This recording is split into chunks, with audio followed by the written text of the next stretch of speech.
I'm looking forward to all of those things that I hadn't even thought of yet, right? Like, oh, I couldn't have actually, I guess I could have thought of that, but there's just so many things that I'm sure that I haven't even thought of, and things like we did last week that I never thought we'd do. Like, that's what I'm looking forward to. It's the unknown. It's the adventure. It's the like gleeful, giddy little surprise. Like, oh, wow. Yeah, that's a thing that we can do. Welcome to Normalizing Non-Monogamy, the podcast where we interview incredible people from across the entire spectrum of non-monogamy to hear their fascinating stories. We strive to bring guests on the show who have a healthy approach to non-monogamy. However, it's important to remember that everyone does it a little bit differently, and the views and opinions expressed by our guests do not necessarily reflect our own. Additionally, we produce this show for entertainment purposes only. Please be aware that we aren't doctors or therapists. Consult a medical professional for anything regarding your health that you might learn about on the show. Enjoy! Welcome to episode 139. We're Finn and Emma. Take, 50? Yeah, I don't 55? know. It's been a lot. We've been messing this up a little bit tonight, but today we have an amazing conversation with Sky and Kody. This wasn't their fault. All these takes were not their fault. No. It was a previously recorded interview. Good clarification. Yeah, I just wanted to say this isn't them, this is us. Right. Anyway, they're an incredible couple, and we were put in touch with them by previous guests on episode 97 and Focus Friday 7. Jack and Jill. So thank you to them, and thank you to Sky and Kody for coming on and sharing an incredible approach to relationships, communication, and all things open and honest and badassery. Badassery, sure. Yeah. That's it. That will make up a word. So thank you to everybody involved in making this happen. We're grateful and appreciate it. And we're excited to get into the interview, but we do have a few quick announcements. So first up, our community announcements. Our next virtual meet and greet is August 22nd. That's a Saturday. Coming up very soon, and it's going to be starting at 10:30 p.m. Eastern. We know it's a little bit later, but we're excited because we're hoping more people on the West Coast can join. For sure. And if you haven't joined one of these before, they are open to everybody. The cost is $10. And basically, we take everybody, we bring everybody into a Zoom group, and then we chat for a little bit, do some icebreakers, and then we break people out into smaller groups, either one-on-one or two-on-two, and ask some thoughtful questions, and everybody has a great time. And then we scramble the rooms and do it again. Yeah, it's amazing. So if you want to sign up, you should totally go sign up. Go to our website, normalizingnonmonogamy.com, and click on the meet and greet tab. All of the information you need is right there. For sure. And come meet some amazing people. We've actually had a lot of people tell us that they've stayed in touch with people and have formed some pretty good friendships. Yeah. So it's awesome. Not to brag, but we're hooking people up.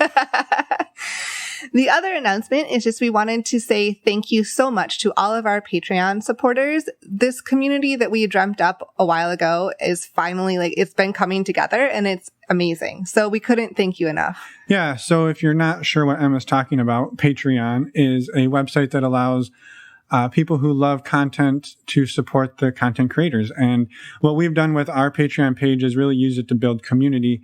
And we're getting close to 100 members now. And many of them are in daily chat rooms. There's a monthly Q&A, and Emma's running a women's group that goes every month as well. Our next women's group call is actually today, the 12th of August. But if you missed this one, don't worry. There'll be another one in September, and you can sign up and join us then. Also, our next video Q&A is August 26th. That's a Wednesday at 9 p.m. Eastern and again at 9 p.m. Pacific. So put those dates on your calendar. And if you want to join, head over to our website and click on the community page, or down in the links of your podcast player. There are links directly there as well. Yes. Thank you again to everybody for that. And really quick, lastly, before the interview. Yes. A quick shout out and thank you to our sponsor of this week's episode and most weeks' episodes. These days, yes. Most weeks. Alt Playground. If you're not familiar with Alt Playground, it is an online community and dating site for non-monogamous and open-minded people. And honestly, a very diverse one. Yeah, they started on the East Coast, but they are expanding westward and globally. So you should definitely go check them out. We love all of the new features that they've been promoting and launching, one of which is a pretty cool one, video chatting. Yeah, so if you're tired of getting your Zoom account shut off for, sexy fun, for sexy video chats, head over to Alt Playground, sign up, and you can do this from the safety of your own home and without getting your accounts suspended. Yes. Emma and I personally use it daily. We go into separate corners of our apartment and we video chat each other and do unspeakable things. Yeah, it's pretty fun. Is it? You seem like you're suspicious. I can have my suspicions. So if you're looking to sign up and have the same kind of fun Emma and I have, head over to altplayground.net or to our website, normalizingnonmonogamy.com, and click on the links. While you're at our website, you can also go to the Contact Us page. Reach out. We'd love to hear from you. If you want to come on the show or just if you have a question, go and leave us a voicemail or write us an email. Or send us some feedback. Tell us how much you love us. We'll tell you how much we love you. Yeah. It's really great. You can hop on the video chat with us. On Alt Playground? On Alt Playground. Yeah, you never know. Yeah. And the other quick thing I just wanted to mention is that on our website, on the podcast page, you can see show notes for every single episode. There are photos of most of our guests as well as links to everything mentioned in each episode. Faux show. So go check it out. And while you're there, check out this episode with Sky and Kody. Or while you're here, just keep listening. We'll stop talking. Yeah, we'll stop rambling and let's go talk to Sky and Kody. Welcome, Sky and Kody, to the podcast. We're excited to have you. We know a little bit about you. You were introduced to us by some former guests. Jack and Jill. Two-time. Jack and Jill, the best. Repeat offenders, actually. So, Yeah. or thank you. Links to their episodes in the show notes. Yeah, shout out to them. So, do you mind introducing yourselves to us and to the listeners and to the world? Perfect. We are Sky and Kody, and we're super excited to be here too. I guess I could say I'm Sky and I'm Kody. Hi, everyone. Yeah. And we love this whole concept of making non-monogamy normal. Yeah. So really happy to be here and talk about our own experience and just share. So thank you. Yeah, it's been a delight listening to catching up on past episodes. I think since Sky and you made the initial connection, just hearing the diversity of people's experiences out there and how you all create a space for hearing those stories and amplifying those voices and again, normalizing the experience. It's just been fantastic. So thank you for all you're doing out there. Yeah. Yeah. Well, thank you for that. We appreciate it. So how about a little bit about the two of you? Who are Sky and Kody? Yeah. Where does your story start?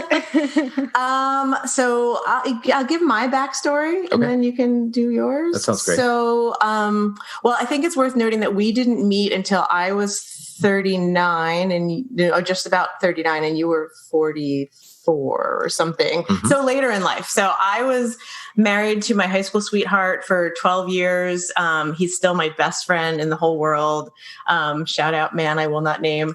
But yeah, it just wasn't a fit. We were best friends and that was about it. So we opened our marriage toward the end as sort of a way of getting around the sexual deficit that I was feeling and just creating like a little spark as a way to sort of like save the marriage, as many non-monogamous relationships can start that way. And needless to say, that didn't quite work out.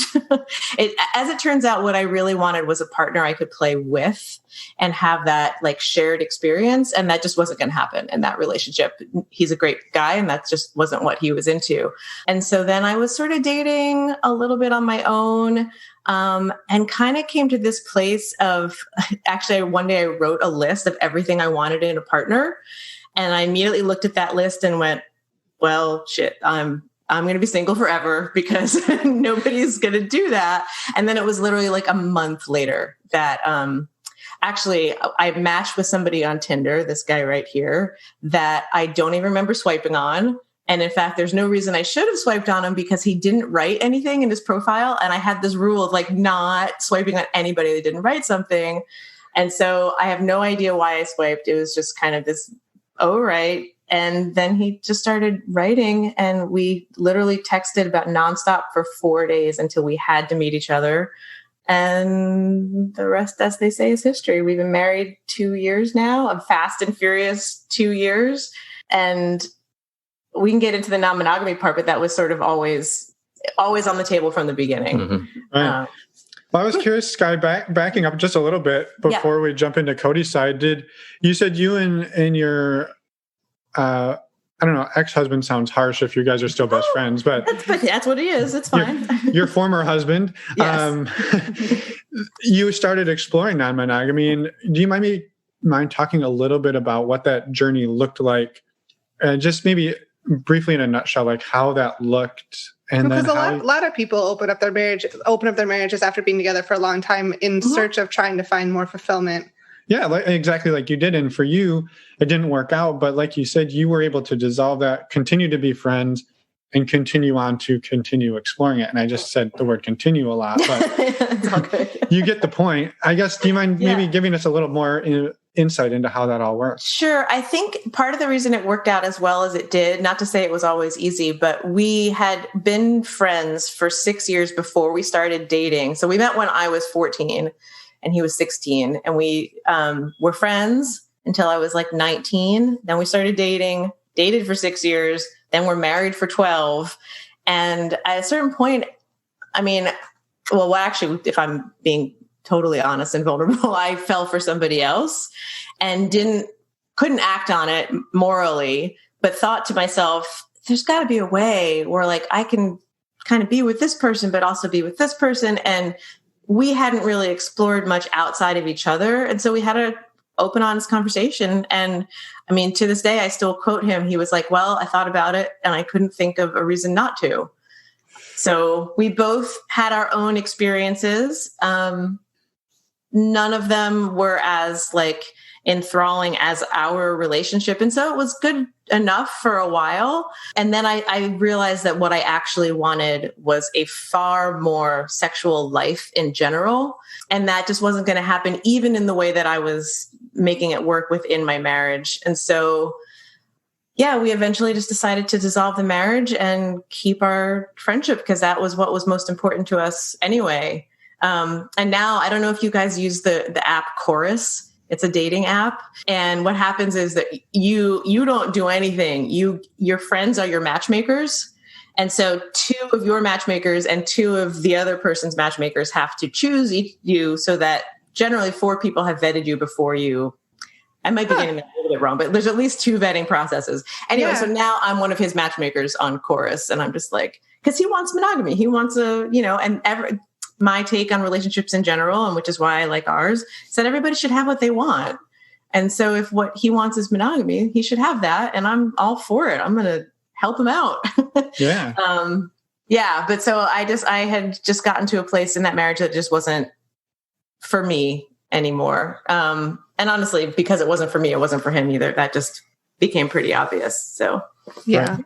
Well, thank you for sharing. And I think it's fantastic that you were able to navigate that. And I'm sure that's a much longer story than right. But that you were able to navigate that and come out of it being friends. And it's awesome. So thank you. Well, not only that, but like Kody and he are really great friends and do things on their own. And like, yeah, I think it's just a testament to how much we've valued that aspect of our relationship. Yeah. And he's still a very integral part of your life. Both of your lives. Yeah. Yep. Absolutely. And just that enduring relationship and the health of that relationship and the process that led up to that relationship being where it is now, as someone who's outside of that relationship directly, but just observing it and hearing you and him talk about it, it just speaks to your kind of both of your ability to live in integrity and be honest, and seek what is best for one another. And I think that's just a very attractive quality. I think that was very evident when I met you, Sky,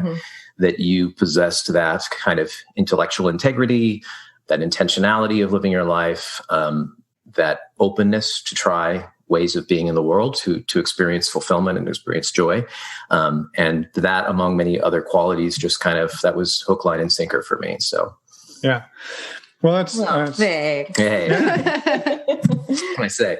So now on your side, Kody, were you playing the Tinder just swipe? You just swipe on every single woman that comes by and she just happened to be one? Or was it like you read her profile and you were like, this is it? This is an even better part of the story. I'll keep this short, but you're really getting to the heart of this. It's a great question. So, maybe backstory. I don't know if we have to get to all the backstory relationship, but I had certainly imagined different possibilities of expressing my sexuality in relationship. And even though I had aspirations for that and got up to the edge of the pool and almost dipped my toe in with a partner once, into like kind of play parties and things of that nature. Ended up dating wonderful, lovely, soul-enriching people, a series of people, but all of whom were serial monogamists. And, this is the sort of thing I feel like it's not a decision that I am comfortable making unilaterally in a relationship. This is something I really feel like I have to make with a partner, and my partners have always felt that way as well. And so, I hadn't had the chance to explore beyond that for a really long time. Fast forward to a few years ago when I was wrapping up a wonderful job that I had for a long time, and was looking at the prospect of maybe making a pretty significant life change. And that would have entailed moving from where I live now, across the country, closer to family, and just starting a new chapter of life. And I was on the cusp of making some of those decisions when I thought, well, why not just try one more stab at the dating experience where I live? And so I hadn't been on a dating app or anything online for a really long time. And one day I just thought, there's this Tinder thing. And I'd read about it in the paper and things like that, and probably known a few people who'd gone on Tinder, but I hadn't done it yet myself. So I signed up for a subscription, and I threw some pictures up there, and I hadn't yet gotten around to writing anything. That is true. They were some of the least lousy pictures I could find of myself, and I set up the thing. And I put it down, and I didn't touch it for a week just because I was busy at work and whatnot. There's a bunch of stuff going on. And I finally got back around to it. And I will admit, I may have had a couple of cocktails at the time. And I began to swipe. And at first, when I was doing it, I was swiping the wrong direction.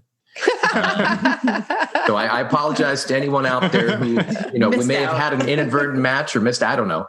And then this is my very first Tinder swiping session of my entire life. And then I see this lovely lady in her beautiful eyes. And there's a shot where she's on a train. I didn't know this at the time, but later on I learned that she was in a train in Alaska on a personal journey for herself, a retreat of sorts for herself. And her eyes were just so gorgeous in this picture. And there's just such depth in her face. And I thought, oh, she is gorgeous. And I swiped on that one. I swiped correctly. Good thing. Fortunately, and that would have been even better if you swiped left and she never swiped on you, and somehow you both got matched up. Still met. Wait, double negative. Wait, was that you on Tinder with the pretty eyes? Anyhow, what was it that was the next day? Was it the next day? Mm-hmm. It was the next day. We matched, and I think I reached out first. Mm-hmm. I reached out first with some terrible joke. We don't need to get into the joke. But even despite that, we began to have to just open up to each other gradually, safely. I think we were both pretty attuned to noticing what felt okay to the other person, and little revelations here, little revelations there. Some of them were flirty and some of them were personal, and it evolved in a wonderful and intense way. And it was very clear that we, at least in large part, we were speaking a very similar language to each other. And that we shared a lot of values, and we shared a lot of ways of thinking about the world. And anyway, so that kind of begins to get us to how we began to share with each other about our past experiences around having consensually non-monogamous experiences in the world. And I don't know. Do you want to kind of take it to the next step, or? Well, Kody, really quick, you had not actually had a non-monogamous experience to this point. You had talked about it, thought about it, walked up to the edge of the diving board, but never jumped in. And so for you, it was still a theoretical interest. It was. It was. Yes, that's fair. Like I think probably half the guests or more on your show, the Ethical Slut during that period was a revelation and an invitation. And I thought a very, just again, intellectually honest assessment of the possibilities of being in the world and finding joy in fulfilling and expressing more fully your sexuality and doing that in community and doing that responsibly and doing that in a way that was sort of a politically activist sort of thing in some ways. Like that always just sounded very interesting and compelling. And then I sort of sat there and did absolutely nothing with this information for a really long time. I would fantasize about scenarios and possibilities and, I'd certainly look for entrees into that world, but there just were none in the offing until I met this beautiful woman. Yeah. It all worked out. It's so funny too, because we operate in this world in very different manners. Like, for example, this interview, and he's got all these questions and wants to know, like, oh, well, what are we going to talk about? And he's got notes, and I'm just like, I don't know, just show up and talk. It's going to be great. And then I don't even remember when it was in our relationship that I finally discovered your stack of books on non-monogamy, this thing that I had just been doing, like flying by the seat of my pants. And he's got all of the research materials behind it, right? So I think we match each other very well. Like anything that I don't know, I can always fall back on him. He's going to have all the answers. So, like a lot of times there's usually like a researcher personality into this. Like I got to read everything before I'm ever stepping a toe in. And then there's a personality that's like, whatever, I'm just going in for it. I'm just going to figure it out as I go. And it's good that you two matched up because you can kind of level each other out a little bit, I guess. Totally. Although it's interesting in terms of finding play partners, that is all on me. And I think that works out for myriad reasons. But yeah, it just seems like you trust me implicitly, and you also don't want to force your own views, or I don't know. I'm putting words in your mouth, probably. Well, I mean, Sky's a superb communicator, and is both direct and fun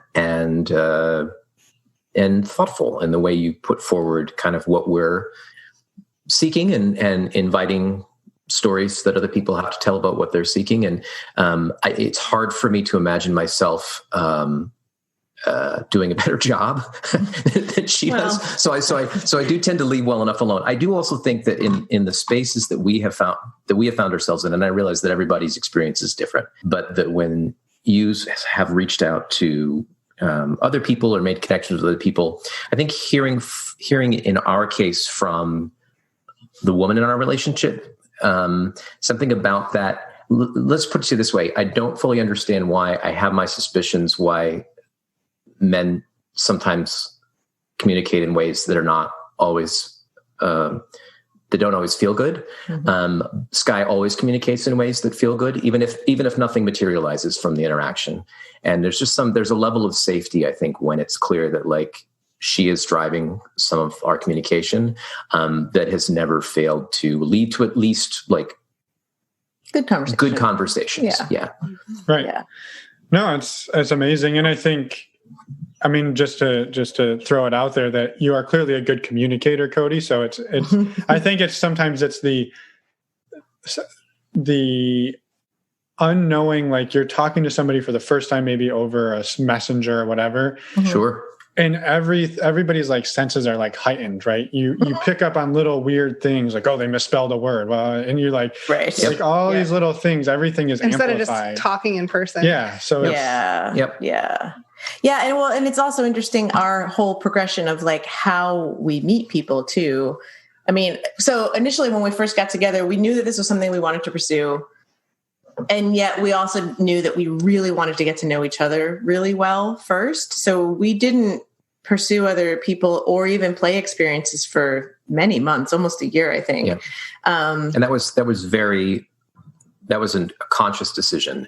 When we first, were aware, it was clear that you were completely comfortable in a variety of different potential spaces. And it was evident to you that I was also comfortable in a variety of different spaces and possibilities. We had the overt conversation and said, that's great.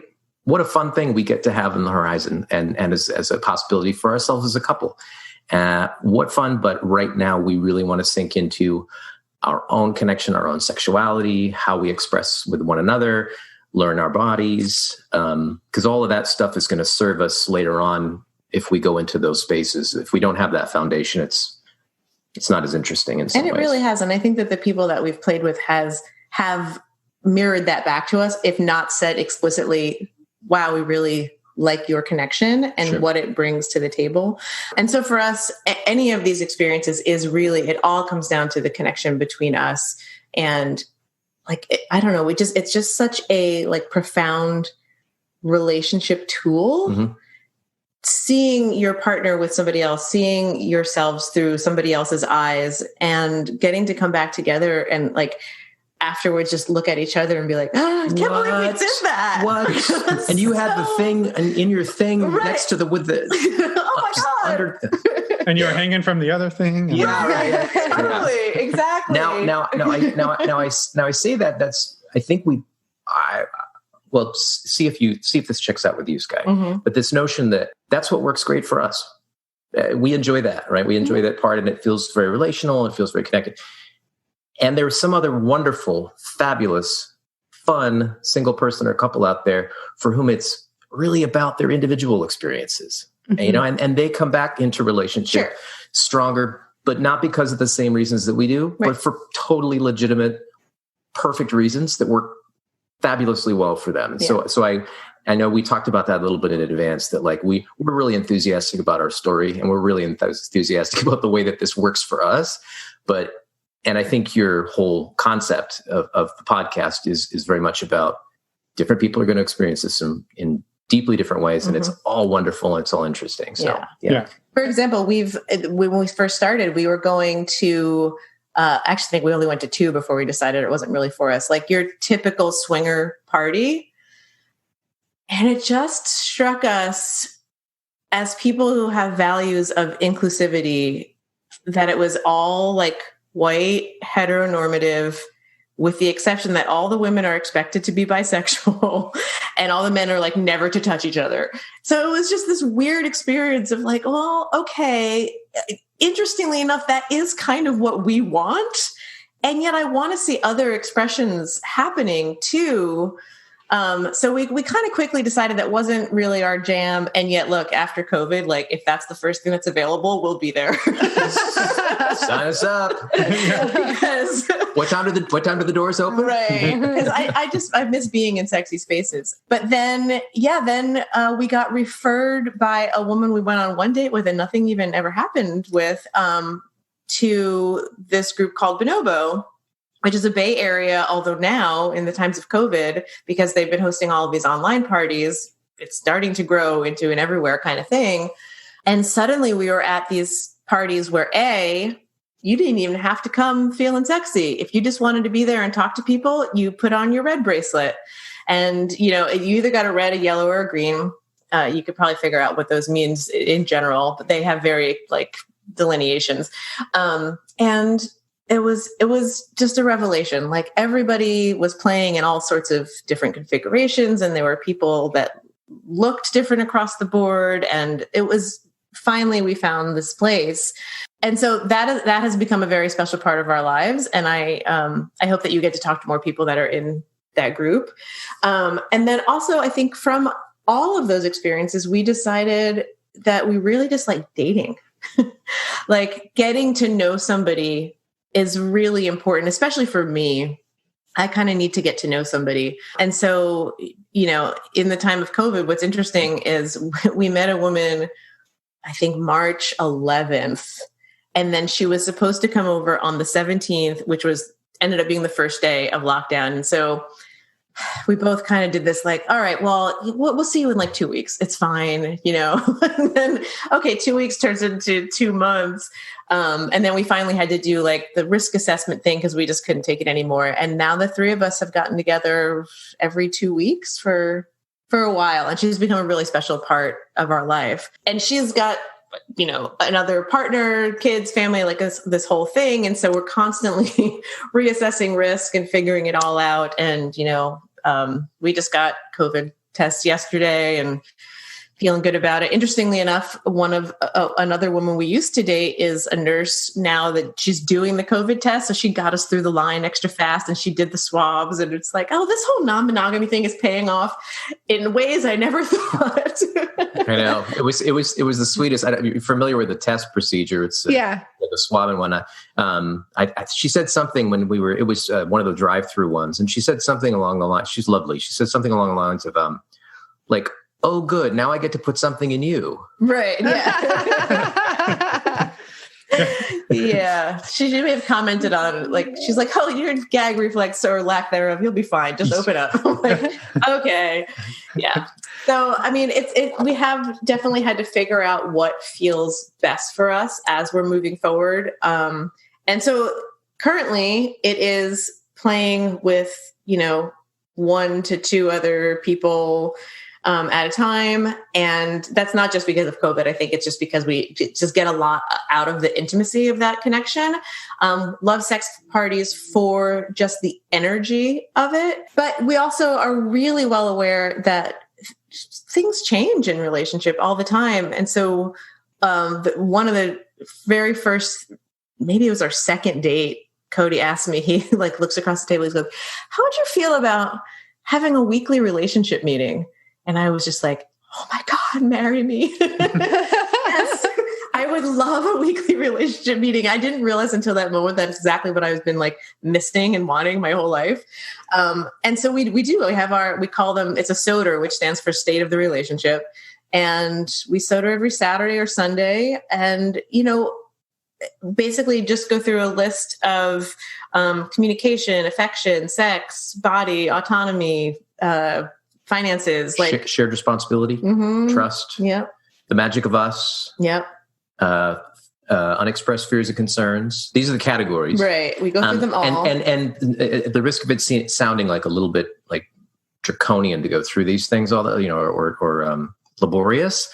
Typically, the conversations go along the lines of like, "All right, trust," and we'll both be like, no problem. Everything's great. Next. Communication. And then we'll kind of go through them like that and focus on the ones that maybe require a little bit of attention. But it's a wonderful, it's been a great exercise for us to sort of first reflect on a lot of positives. The first thing we start with, actually, which we forgot, is appreciation.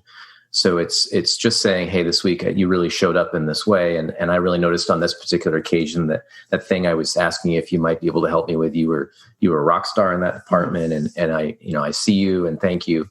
And everything else just kind of follows from there. But it is a chance for us to sort of talk about the things that come up in any relationship that could be a little awkward to talk about on like a Tuesday, because life is happening and it feels a little inconvenient, or it feels like it's not the right time, or you don't want to ruin like the flow, or you're having a really great time, but you're reluctant to it's in the back of your head and you want to bring it up. But so this is just a time on the weekend when we know, hey, you're going to have a chance to talk about that thing and your partner is going to listen to that thing. And I know it's sort of an odd thing to bring up possibly on a normalizing non-monogamy broadcast, but it works for us insofar as it really gives us a lens to like reflect on our process of being in a relationship, and also when it's relevant about how expressing our sexuality factors into that, and how sharing space with other people comes into that. And it just kind of integrates it a little bit more so that it doesn't feel like it's kind of like this one-off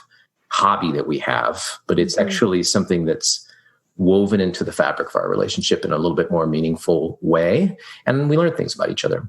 Yeah. And then we also are like kind of always open to the idea that things are shifting and changing, because we go through this every week and it is really different from week to week. Sure. And so, maybe one day we'll be like, I don't know. For me personally, it's 41 now. I'm just like, oh, maybe if menopause is like just really the pits, then you should go out and have sex with all these other women because I will want that for you. So, I'm thinking like, just randomly, but anything could happen, and being open and having communication around that and allowing for relationship to be fluid while also being really grounded together. It is really the relationship that I've always wanted and never really knew how to put into words. So feel really lucky. There's a high five happening over here right now. Yeah. Just for your listeners. All right, I forgot this was the podcast. For your listeners, that was a high five. I did not see that. Yeah. That's amazing. And thank you so much for sharing that tip, because I think it could be useful for a lot of people. I have one quick follow-up question. Do you take notes during this meeting, or is it just like a fluid conversation? Because I could see like my note-taking tendency to be like, write all this stuff down, but that's not necessarily always the point. No, we have the actual meeting agenda written down, all the things that we go through. And if there's something that I know we are going to want to circle back to, I'll put it on like a little addendum at the end. There's like always sort of like a to-do list, which used to be like call the roofer or get the plumber over here, because we were doing a lot of work on the house. And now it might just be like, go over how we want to feel after our time together on Saturday. You know, like, what is it that we want to get out of connecting with this woman we're seeing or whoever? Or like, you know, should we check in with your brother? Or, you know, something like that. And there is generally in the unexpressed fears or concerns. That's my favorite part, actually. Like that we can like, the rest of it is a whole lot of high-fiving, like, yeah, trust, yes, communication, we really rock. And then it's like, unexpressed fears or concerns. Oh, well, yeah, actually, I'm a little scared about this, you know, I don't know. This week, we were talking about COVID and opening up our bubble even more. And we were really close to being like, yes, let's meet this person. And then I was the one, I was like, I can't do it. I'm not ready, not yet the germ fear is real.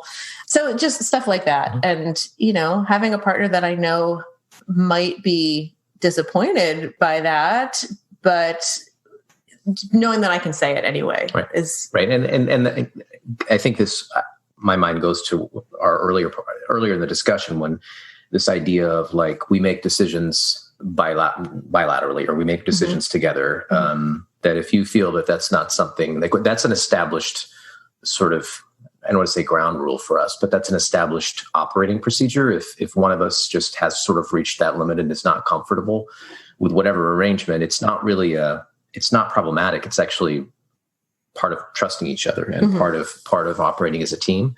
That you know, I don't want you, Sky, to be in a situation that you don't feel comfortable with ever. That's not going to be sexy. That's not going to be fun. It's not going to be interesting. Yeah. And I know vice versa, you feel the same. Yeah. And that's the kind of thing that I think should apply across the board to all relationship. And I don't think that our weekly check-in is something that, I mean, everybody, right? If you're in relationship with somebody, why not check in with them? Like I think it's doubly necessary when you might be sleeping with other people, but, yeah, there's always stuff to check in about. And I don't know, I like non-monogamy or polyamory or, you know, consensual, ethical, whatever you want to call it, as being its own sort of form of just regular relationship, right? It's just relationship. And that relationship of all kinds involves some sort of work. So I don't think it's that much different. No, it's amazing. And I think, again, thank you for sharing all of that. One of the things I was hoping maybe we could kind of go back a little bit to when your sort of your worlds collided, and you said, well, we spent the first couple months focusing on us. And there was a time at which you guys said, okay, we're going to try to open this up. And this was probably a really interesting time, because for Kody, this was the very first time ever doing it. And for Sky, it was the very first time coming back to it after having tried it in a relationship and it didn't work out. And so how, like, maybe take us through like how that came to be and sort of what you were both feeling going into that sort of very first experience together. Well, define experience, because we went on a few dates that never went anywhere. And even that, and actually I'm kind of glad they were sort of like little baby steps toward actual experiences. And it was just exciting to like be in the possibility. And they were lovely people. Right. So, and I was going to say, that's even a big step, like for somebody to talk about it and fantasize about it in the bedroom versus like, we're literally going to get in the car, drive to a restaurant and sit across the table from another couple. with the possibility that we could all end up having sex together. Like that's a huge thing for somebody to even fathom. Sure. It's true. Yeah, you're right. It was, I will say the first 2 dates, I think, were single women. And I don't even know if we were considering couples at that point, because that wasn't something that I had ever done. I honestly, the timeline gets a little fuzzy, because then at some point along the lines, pretty early on in this, we went to Desire in in Cancun.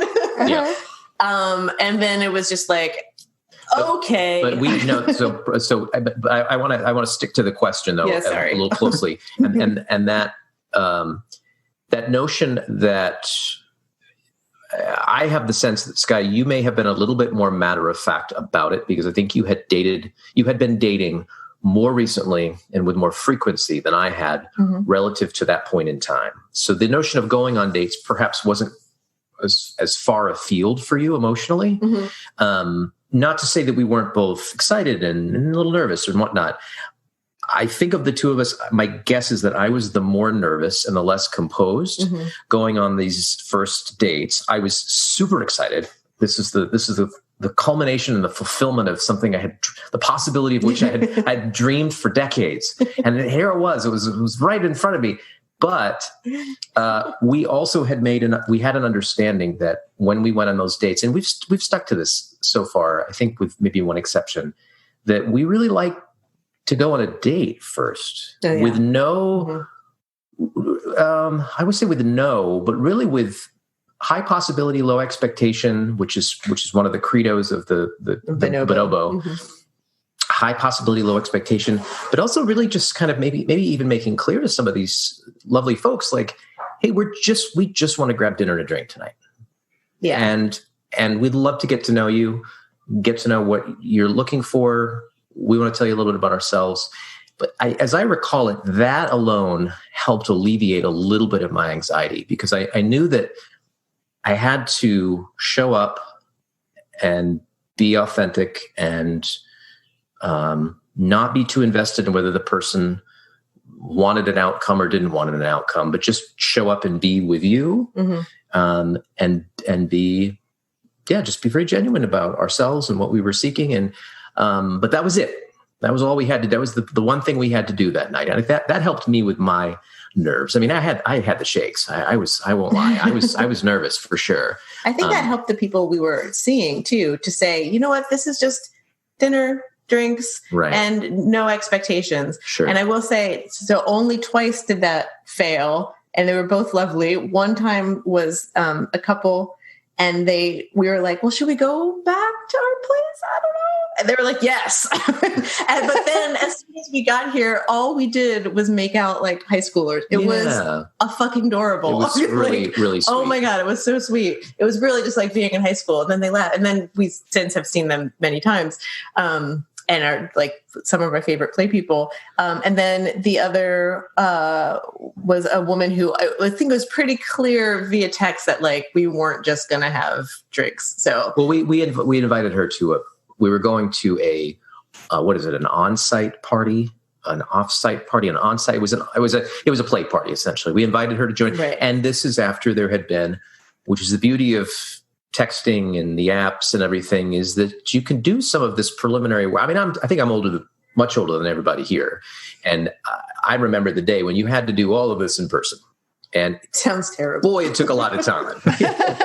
Right. And being able to do some of this, just establish consent, at least establish temporary consent. Consent is an ongoing conversation always, of course, but to establish preliminary interest, preliminary consent, some shared values, some shared interests, and then be able to move into a space that's potentially pleasurable and sexy and safe. It's easier now in that way because with communication tools we have. So those were the two times that we didn't adhere to our practice of. Yeah.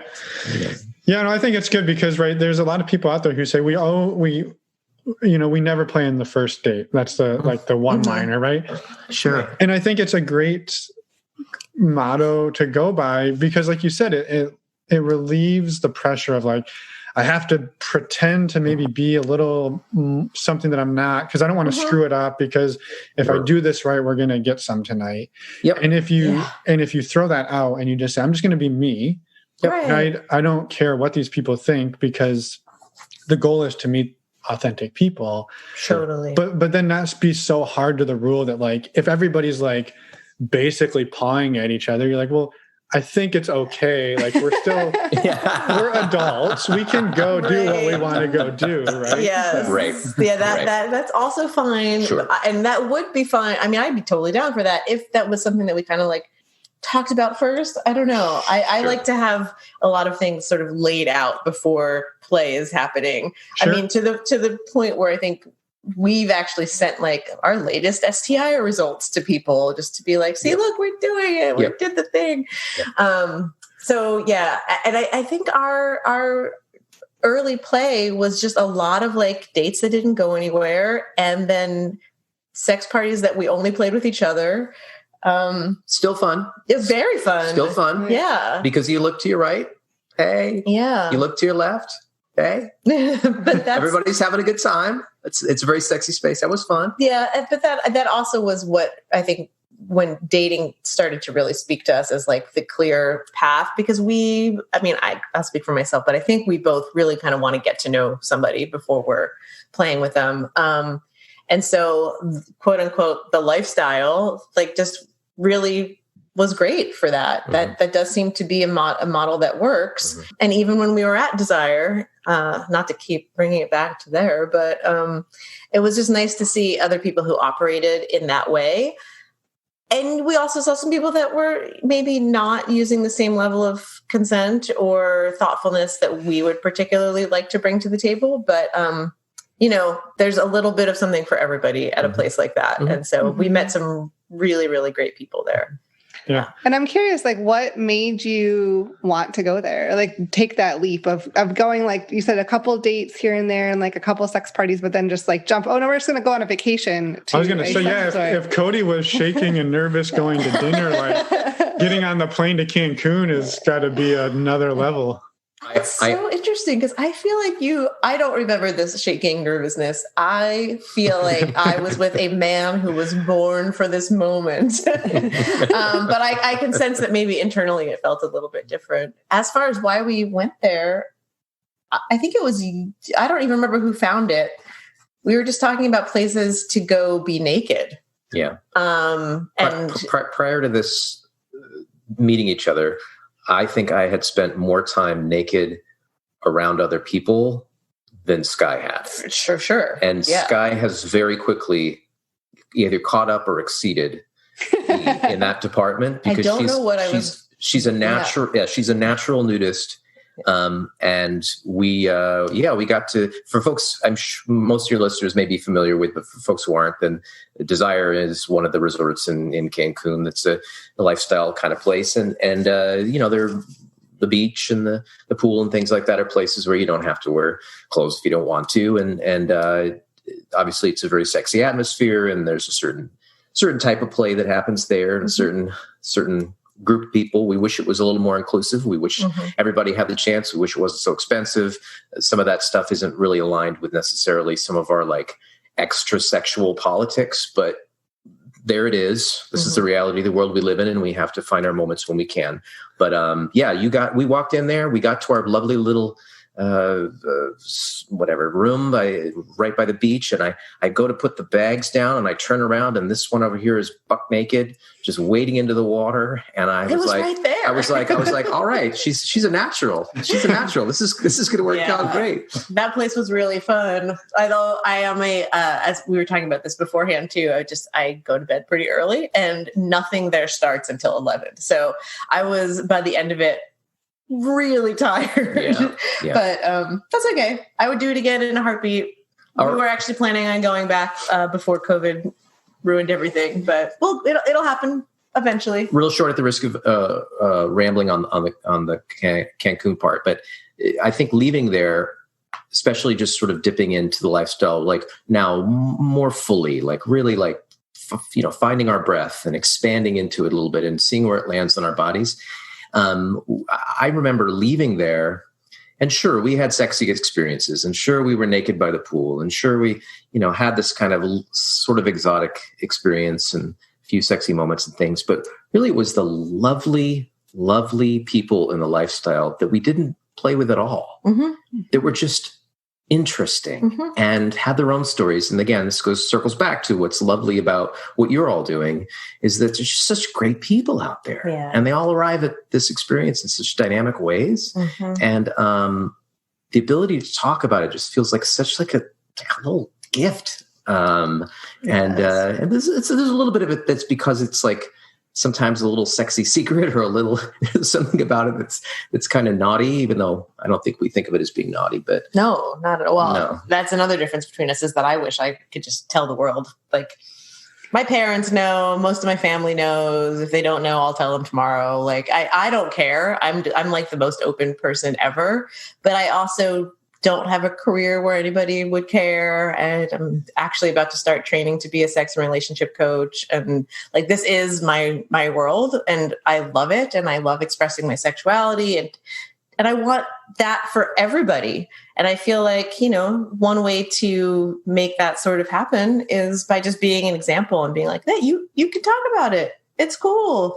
And you're a little bit more reserved when it comes to that for many reasons, and they all make sense. And I'm clearly not like pushing you to do anything, but it's this interesting place of like, it almost makes me want to stomp my foot like a 5-year-old and be like, everybody just say what you're doing. Like, it's really not that big of a deal. And I mean that for monogamous people who are like, there's so many like hetero guys getting pegged right now. And I'm just like, let's just talk about it. It's cool. It's fine. Like, there should be no shame around sexuality for anybody for any reason ever. And so, I'll stop. That's my 10,000 cents. Sky, tell us how you feel about this.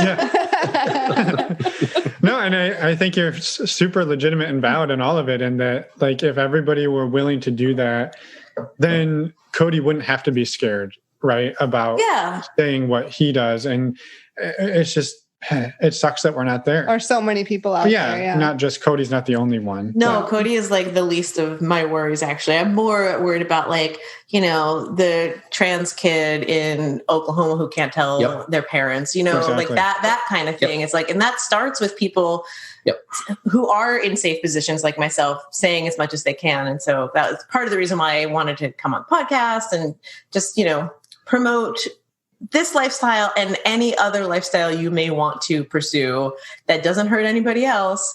Cool. Let's do it. Let's get it going, and let's tell the world about it. So, yeah. Well, we appreciate it. And hopefully it's inspiring other people to do the same, because that's sort of the mission. I hope so. Very much so. Yeah. All right. So you went to Desire, you're full blown official swingers. They give you your card, right? When you leave. Yeah. How has it? Yeah, you got to laminate it yourself. They're cheap. Yeah, totally. But how has it progressed since then? You've kind of talked a little bit about where you're at. Now it sounds like it's a lot of going on lots of dates with people. You're in the bonobo group, and there's a lot of sex parties, and it's so. I guess, what does it look like now, and how did you get here from Desire, maybe? Well, I think Desire for me, you were probably already like really solidified in all of this. And for me, it was just, it was like, yes, this is what I want for sure. We just had so much fun. And I saw that it could be a part of our normal everyday life pretty easily. Just a point of clarification. I'm curious, do you mean like the Desire experience is what you want, or being a sexually expressive person among other people was what you want? Yeah, the latter. Okay, because Desire itself, again, is. Yes, if I could live on the beach. Yes. Okay, I want that. Right. But the gap, the distance between the Desire experience and the Desire ethos. Who goes there? Right. Who can afford to go there? Right. What people? Right. Some of the gender roles and things like that, gender identities there. Yeah. The gap between that and the real. Everybody's real, but between that and the people that we've dated, who there's a level of like, they're not living a fantasy. They're actually people in their bodies wanting to be connected and enjoy pleasure with other people at a very like, I don't want to say it's not a fantasy level because there are fantasies there too. It's just sort of not this like manufactured sexual space that the desire is. And so desire can be a very surface experience. Very it's surface. Designed to be that way because people are there for 3 days. Right. There's not a lot of time. Right. Whereas so the gap between that and maybe the folks that we've had just the absolute delight of getting to know and experiencing pleasure with, and the bonobo, not to keep shouting out to this particular group, but they're really cultivating a super values-based, conscious, consent-grounded, thoughtful approach to how are we sexual, how are we politically active, how are we inclusive, and I just got to give so much credit to the leadership of that group for aggregating a set, I think, of very contemporary ideas around sexuality and around inclusiveness and around belonging and around community. We're buying what we're picking up what they're laying down, all the way. So that really does feel like even if maybe half the people in that space, when we used to go to an actual play party, we might not have a lot of common ground in terms of what gives us pleasure. Right. Intellectually and sort of from a value standpoint and in terms of an alignment standpoint, it just felt like such a more like evolved approach. Yeah. And in our normal day, like our regular lifestyle-y world, we're more dating individuals than we are going to those right. But that's parties. True. That's true. Right. But if we're going to go to parties, it's going to be their parties. And they've been having online parties during COVID. So that's been great. Oh boy. So much fun. Yeah. Cause there's we've met some people on Tinder and which is still my go-to. It's just been so good.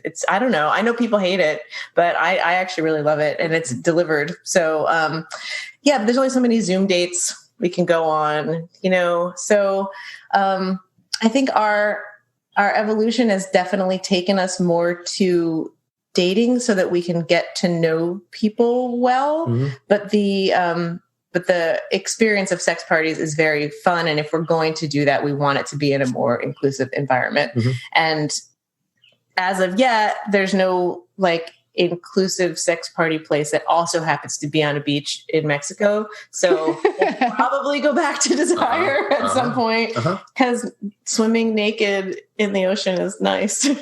We know the struggle that you're battling there. Yeah, we can relate to that. Completely aligned. So yes. Wonderful. It's good to know. I was wondering, you touched on it earlier about you like to get to know people because it had to do with not playing with people on the first date. And it was really around, we'd like to have some conversations about what you're into, our safety, our health, and those types, and the consent, all of those pieces. Can you maybe talk a little bit about how you approach those conversations with people, how you keep yourself safe, how you approach the consent, all of those sort of wrapped into one, and your strategy for attacking that? Mm-hmm. Great question. Super important, I think, for us. Mm-hmm.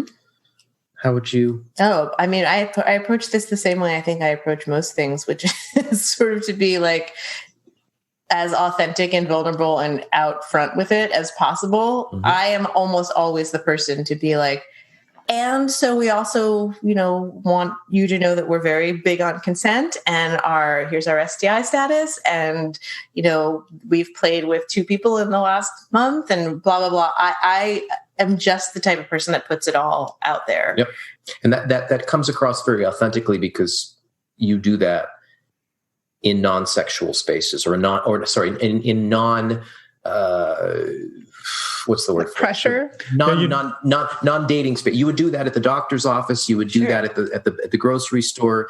You would do that. You come across as very sincere when you do that because that's just your nature to do that. I would only add to that though, that in these conversations that we've had, I've started to key in, and I'm slow in the uptake a lot of the times, but I've started to key in on this moment that happens when we go on a date and it is there's a shift. There's a sort of a shifting point. Or I hate the expression, the tipping point, because it feels so Gladwell, A little too Malcolm Gladwell for you. Too Malcolm Gladwell. But there is this shift that happens, I noticed, because the preliminary, you sit down, you understand they're a human being, you're a human being, you're taking in each other. You begin to establish that this is just fundamentally a safe human space, let alone a play space or a romantic space or a flirtatious space, but just a safe actual space. We're sane or sane-ish. The other person or people are sane and sane. You start to get all that out of the way, relax into the moment, maybe have a cocktail, maybe have two. And then the moment arises and something gets brought up, usually by Sky, that just opens up the cascade of like, okay, we all know why we're here. So let's just it's the first thing. It may be a sexy thing. It may be a consent thing. It may be a STI thing. Who knows what it is, but there's something where a door opens. Yeah. And once the door opens, this has been our experience. This has been my experience with you, Sky, is that once the door opens and everyone says, all right, we've turned the page. Now on to the next chapter. And the next chapter is having a more frank talk that we have established that it's safe enough. And all those preliminaries have kind of come and gone. And now let's get to another kind of conversation. And once that door opens, to me, it's felt easy every time that we've done it. It's just knowing when to open the door and opening the door in a way that, I guess more importantly, doing all the work before the door opens to just establish, hey, we're safe here. And we want you to have a positive experience, whether we play or whether we don't play. We want to hold this space. I think by me being as open as possible about us and our status and what we come to the table with, it gives people the permission to also open up and step into that vulnerable. Yep. At least I'm hoping for that. Yep. Well, yeah, it is. It's kind of an invitation, right? And if they dodge it or sidestep it, that tells you a little bit too, right? Oh, yeah, absolutely. Yeah. Yep. And generally speaking, we have not even met in person with people who have been dodgy around anything, even via text or messaging online. I really like to vet people before we meet. Especially now. So sure. Yeah, it's there's got to be some sort of connection there. Sure. Beforehand. Yeah. I was curious, Sky, you've alluded to the fact that you do meet women. Have you always known that you're bisexual? And I guess I'm assuming this, or has it something that you've discovered over time? It's really interesting. And I appreciate the question because I don't know. I mean, I think I've always been attracted to women, but I also think women are so overly sexualized in our society that we are just taught that women are the sexual beings or the sexual, creatures to be desired. It's a really weird thing for me to actually kind of intellectualize. I kind of just go with my gut. I won't say never, but the idea of dating a woman exclusively on my own is not something that really ever appealed to me. I love being with women when the male gaze is present. And I love watching, I would say my partner, but really Kody, because you're the only one that I've actually really enjoyed this with, seeing you with other women. It's kind of like, oh, I bet that I look like that when he does that to me. Like, that's, wow, how cool. I just get to see it through that way. And it's also really freaking hot. And I love kissing women, and boobs are awesome. You do love boobs. I do. You love boobs. You really love boobs. I do. I think you love boobs more than I love boobs. And boobs are great. That's true. That is probably true. I'm holding up two hands right now reflexively. Yeah. You can't see this, but I'm doing it. Yeah, but I really do. And yeah, with the woman that we're currently dating, we have such a strong emotional connection. Yeah. That I was like, oh, maybe I could date somebody. Yep. But also that's kind of not what we do. Like, we don't date by ourselves at the moment. Right. So I'm just happy to say I'm totally content. Like, I am getting all of my needs met in that way. But it is interesting. And when you fill out all your profiles on Cassidy or APG. I was just doing the one that you guys are promoting. They do always make you say woman, bisexual. Right. And I click it because like, yes, I'm going to have sex with a woman if Kody's there. Yep. I'm not sure it would happen otherwise. Yep. That's okay. You can have the term and use it as a definition of however you can define it how you want to. Of course. Yeah. I was never, let's just say things have changed with this particular person. And I find that interesting. And I think that probably happens for a lot of people. Mm-hmm. Yeah. And, who's to say with the next one, it's not now you've turned it on and you can't turn it off. Right? Of course. Right. It's a situational, right? Some people are, Totally. And women are friggin' amazing. So yeah. Amen to that. Yeah, I was going to say, I can't disagree. Yeah, right. Something. Men also all right. Many of us have in common. I will say, I know this question wasn't for me, but as something that I observe for you, Sky. Mm-hmm. So you would, it's fair to say that you identify as a sapiosexual. Definitely. Yes. And that goes to why that first date is really important, and why the communication is really important, and why knowing something about someone else and how they express themselves and what they want and how they think and what's important to them.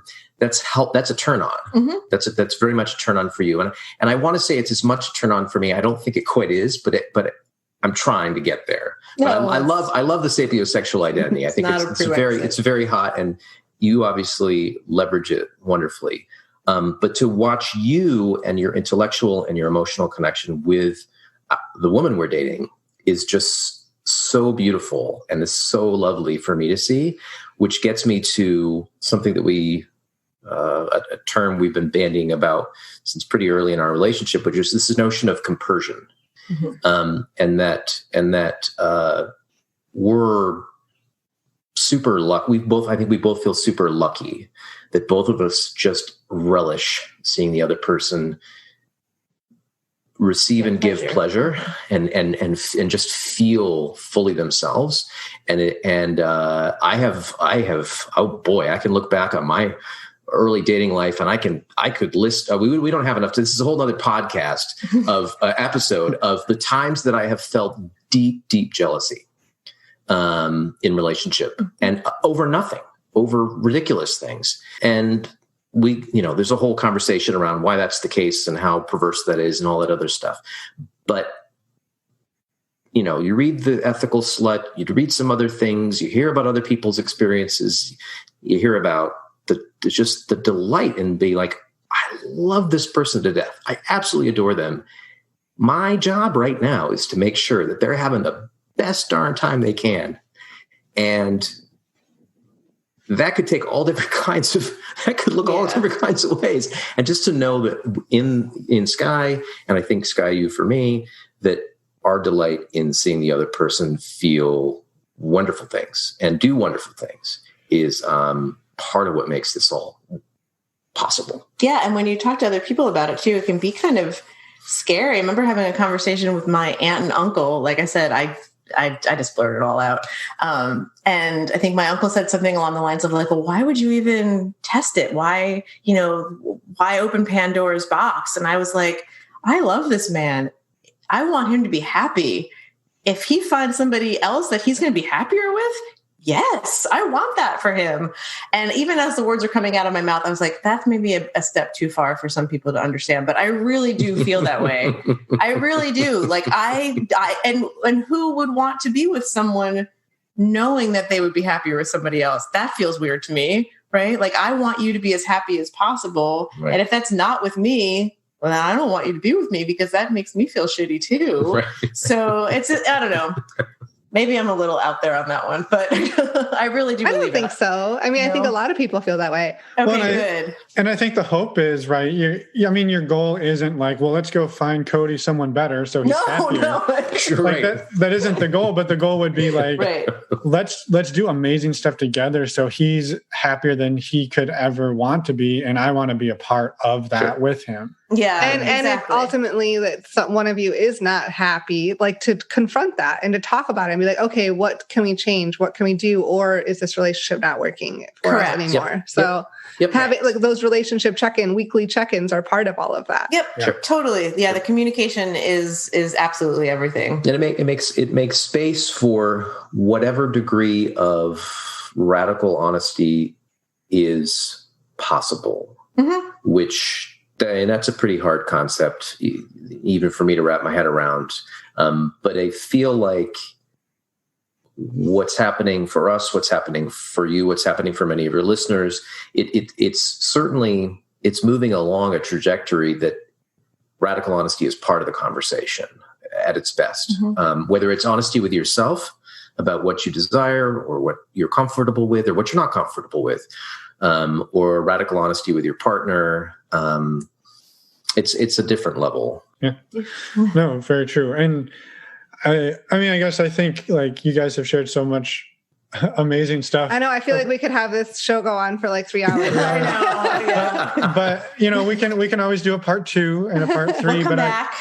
And I was maybe had a couple final questions, and one of them is: are there things, or maybe what are some of the things, 1 or 2, whatever number you pick, that like you haven't had the chance yet to experience together that you are excited and looking forward to, or hoping that you get so to? Interesting you should say that. So this lovely woman we're dating is also seeing another woman, and she threw out the idea of the 4 of us being together, and I was like, holy shit, yes. I don't know why I know. And then I look at Kody like, can you think you can handle 3 women? And then I was like, oh yeah, he can handle 3 women. So, but it's and the listeners can't see it, but Kody's literally just like staring ahead like, what? But I think the real answer to your question, though, is I'm looking forward to all of those things that I hadn't even thought of yet. Right? Like, I couldn't have actually, I guess I could have thought of that, but there's just so many things that I'm sure that I haven't even thought of. And things like we did last week that I never thought we'd do. Like, that's what I'm looking forward to. It's the unknown. It's the adventure. It's the like gleeful, giddy little surprise. Like, oh, wow. Yeah, that's a thing that we can do. So that's my answer. That is a great question. And I'm not sure what I can add to your response. I want you to say something totally weird, like, I want you to tie a balloon to my cock and then have 3 midgets. Or no? It's little people. Okay, yeah. So, not in her fantasy. Right. Fair enough. Fantasies are fantasies. Yeah, okay. So, yeah, I guess kind of going back to the honesty part is a super big, a great gift in being in a relationship with you is, just ourselves, the 2 of us alone in our house or at a hotel room or wherever, we're still making discoveries about things that feel good or disclosures or a fantasy or a new thing that, you or I haven't even necessarily been kind of like keeping under wraps for a while, but it's something that you see out there in the world or you conceive of and you bring it to your partner's attention. And we've been able to do this with each other recently and be like, hey, how do you could we try this thing? And we do. And like, I don't know, I'm super old, you guys. And we've been together for 2 years, but it's felt like we've been together for a lifetime. And it's still like such a little precious moment to be like, oh my gosh, we did a new sex thing today. Like you think you would run out. You would think you would get to the end of the book and like, there's not that much more, but no, there's another thing we did and it was super fun and we might not do it again, or we might do it. That might be the only thing we do from now on. I don't know. Right. But like to keep discovering those things just between the 2 of us, that alone is super fun. And as long as we can keep doing that, then I feel like the sky's the limit when it comes to like being with other people. True. I do have this idea of like, and this is the balloon. Yeah, the balloon. No, the balloon thing. I don't know. I do have this idea, and I think, Sky, you've spoken about it a little bit. Maybe you've had experiences that start to approximate this in your past, but like in the same way that we have this actual possibility of me getting to share space with these 3 like beautiful, sexually expressive women. The idea of maybe like you being the center of attention of a lot of like male energy, or a level of a measure of male energy beyond me that feels really hot to you, where you could be like the focal point, and just worshipped in whatever way for as long as you want. I'm so picky about my men, though, that I think that has not happened because finding men who are as thoughtful and consent focused as I want them to be, and then also finding like 5 to 10 of them, that seems really... 10! So she did have a number in mind. We'll start with 5. Hey, you know what? I'm so glad we talked. Real quick. So yes, that'd be great. But also back to just being us. I think I also wanted to point out that we do, as part of the ethos of our relationship, aim to, and most days do this, we aim to have sex every day. And it is a large part of how we connect. Sure.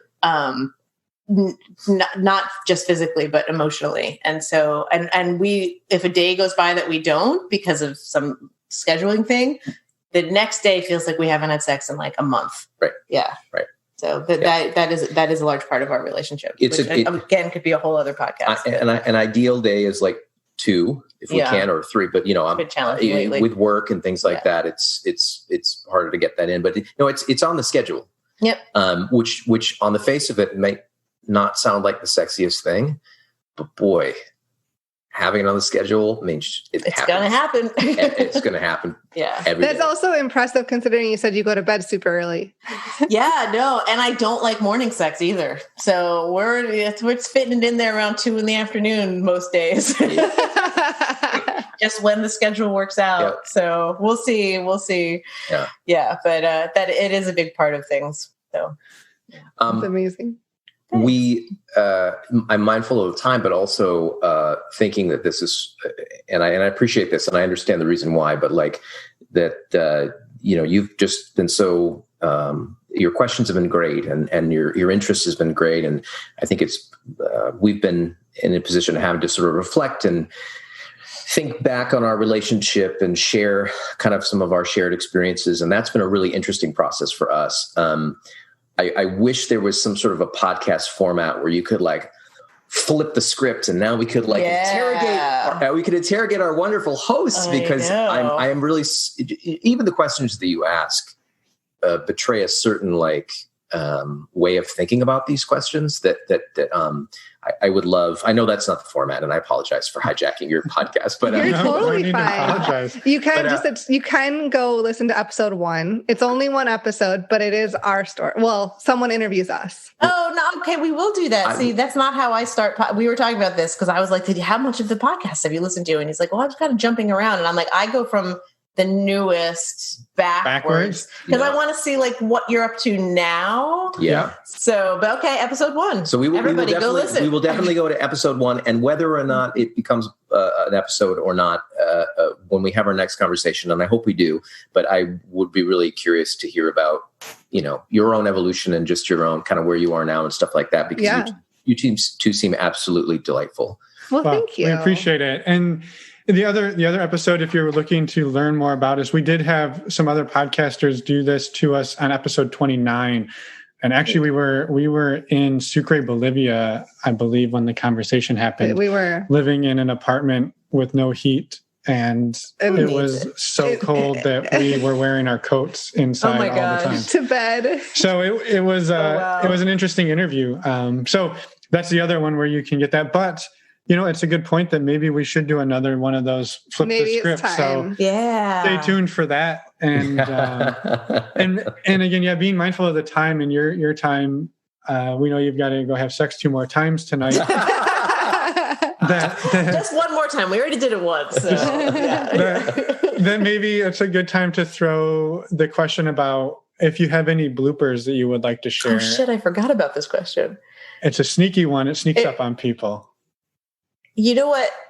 We've had this happen 2 or 3 times now. This isn't a blooper necessarily. It's just, I'm going to out you. Yeah, out me. Yeah. So Kody has barbells on his nipples, and I like to wear fishnetty things a lot. Oh no. So twice now I've like made the man bleed just by like being sexy next to him. Like one time I was wearing fishnets at a sex party. It was Valentine's Day. I was like all in red. We had a lady friend there, and I just go to like sexily drag my foot across him on my way to the bathroom, and he's just like, oh! And so, yeah, that wasn't so good. And then the last time was just 2 weeks ago when we were... Well, so none of the...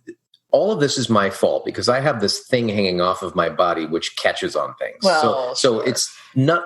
You would be able to climb over, 99.999% of the population with no problem. I'm also kind of clumsy. Right. So good to know. Good to know. Right. Yeah. But so culpability on this matter rests squarely with me. So on that day, that was the first time you and I shared playful, sexy space with another person. And so you were kind of happy. And it was lovely. So I was having the time of my life, and kind of in a meta way too, because I was appreciating not only the actual moment, but also stepping back a little bit and thinking like, this is a moment that I have aspired to experience for just so long. And it's just been such a fantasy. And here I am, and I'm with this incredible person and this other lovely person. And yes, my nipple might be ripped off, but you know what? It's worth it. It's worth it. There's that one. And then the most recent one, I just straight up walked by you while you were wearing something fishnetty, and it was a drive-by. It's true. It was a drive-by nippling. But can you think of any other on my part that we've had? I think the only other blooper, which was not a sexy thing at all. That's okay.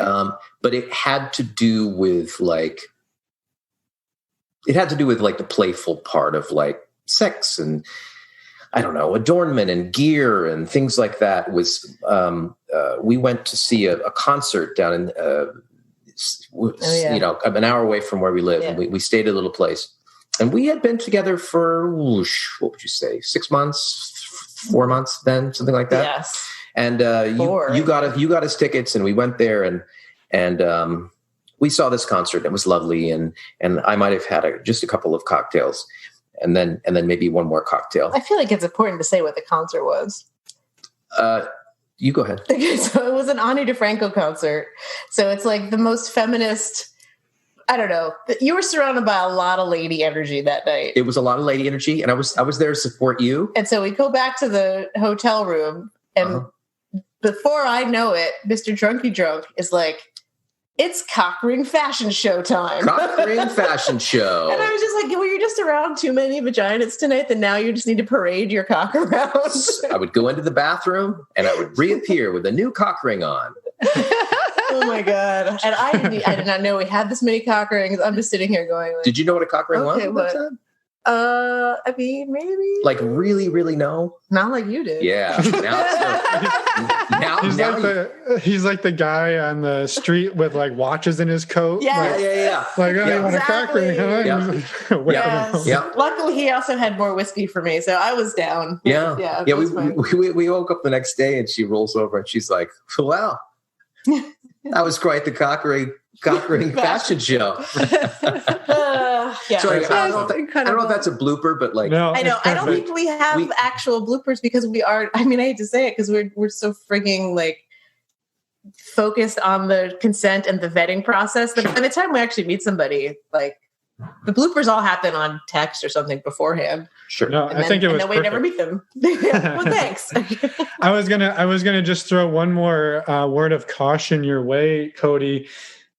Since you talked about going back to Desire, last time we were there, a gentleman who had nipple rings was playing water volleyball and definitely got caught in the net and ripped it completely out and spent the rest of the week with a big like 4x4 bandage on his nipple. Oh no. Okay, no water volleyball. Thank you so much. You're welcome. For that information. Take it out or don't play or tape over them during the tape over them. If I get a couple of big like bumper stickers or something, it could be a conversation piece. Exactly. A nice little starter thing for people. How terrible that poor person had that experience, and I am so sorry. But at the same time, what a coincidence that we are having this conversation. There's this like... Yeah, what a story for him. What a story. Oh, my goodness. Okay, well, word to the wise. Thanks, you. You're welcome. You're welcome. Yep. So, well, hopefully that helps everybody. And I think... Good advice. Don't get nipple rings. Yeah. And we always gave our good friend, one of our good friends has a Prince Albert. And I'm always like, be careful how you jump in the pool, because you don't want to get caught in the net. So, so true. Anyway, also hurts your teeth. We'll leave that image with everybody. Thanks. And say thank you both so much. I mean, it was a fantastic story, fantastic conversation. Yeah, it was so fun getting to know both of you some more and hearing your story. So we really appreciate you taking the time and being vulnerable with us and creating this space and sharing. Yeah. Of course. Thank you for having us. So fun. Thank you, Emma. Thank you, Finn. Absolutely. Well, have a wonderful evening. Enjoy your sex, and we will be in touch. Sounds good. Thank you. And we're back. It's totally synchronized. Only the second try on the outro. This has been pretty good. No, this is the first try. No, we tried it once. No, we didn't. Yes, we did. No, we didn't. We were going to, and then we decided to redo the intro for the 75th time. We never did the outro. I swear we did it. No. Anyway. We can go to instant replay. We've got our alt playground video chat going in the corner. We already deleted it. So anyway, speaking of which, Alt Playground. Yeah, remember to check out Alt Playground for all your sexy video chat features and needs. So you don't get kicked off your Zoom account. Or your Google account or your Skype account. Yes. Anyway. Thank you so much to Scott. Hey, Scott. To Sky and... We're not redoing this. Just keep rolling it. Thank you for real to Sky and Kody for coming on, for all of the awesome stuff you shared. And I can really say your name, Sky and Kody. And I know that we are probably going to be enacting the state of the relationship meeting between the two of us. Oh, yes, for sure. Emma completely forgot what we were talking about. No, I didn't. It's like she wasn't even there. I was still on trying to pronounce their names correctly because I messed it up. So thank you for real for everything. Again, I don't know how many times I have to say that because Emma keeps forgetting what we're doing. One quick note, though, the state of the relationship, like Finn said. All of the notes are in the show notes. Yeah, the notes from that, like their categories that they talked about are in the show notes. So if you want to go check them out, maybe instate that in your relationship like we will be doing, you should totally do that. And once again, thank you. And thanks to Jack and Jill. And thanks to Jack and Jill. And thanks to everybody for being awesome. And for somehow you're still listening at this point. I know. No idea how that happened. Next week, if you decided this wasn't too ridiculous, we have another interview, believe it or not. With Jane and Jay. Jane and Jay. And they actually have a pretty awesome story, too. Yes, we can't give any spoilers, though. No, we can't. But so come back next Wednesday.